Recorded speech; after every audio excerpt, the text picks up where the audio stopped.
Les expéditions de colis continuent d'exploser selon la dernière étude Xerfi France.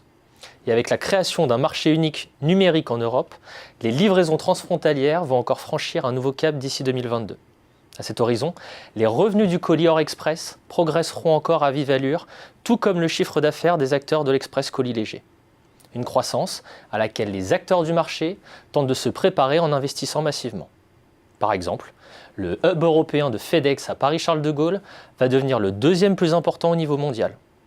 Les transporteurs font toutefois face à de nombreux défis, à commencer par la réduction des délais et la nécessité de proposer de nouveaux services à des tarifs toujours plus bas.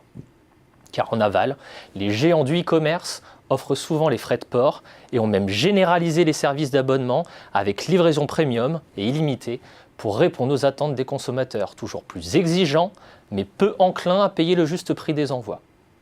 Les acteurs en place doivent par ailleurs s'adapter rapidement, sous peine d'être dépassés par de nouveaux concurrents menaçants, comme Amazon Logistics ou les plateformes numériques. Les leaders du colis ont notamment recours à la sous-traitance, qui permet de mieux gérer la saisonnalité de l'activité et de limiter les coûts fixes.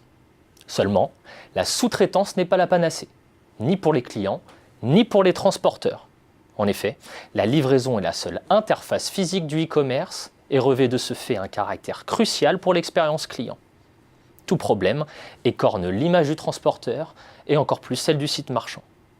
Les acteurs du colis se retrouvent donc en concurrence pour attirer les prestataires les plus performants et ils sont confrontés de plus en plus à un manque de capacité, sans parler des potentielles tensions sociales ou des problèmes judiciaires.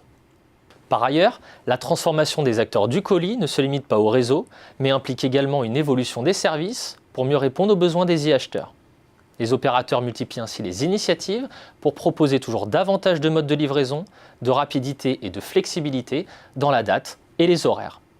Le suivi et la traçabilité sont également des impératifs. La digitalisation ouvre notamment de nouvelles possibilités pour fluidifier le parcours client, comme l'illustre le lancement en juin 2018 par DHL de son application MyDHL+. Les transporteurs peuvent aussi transformer des contraintes externes en opportunités.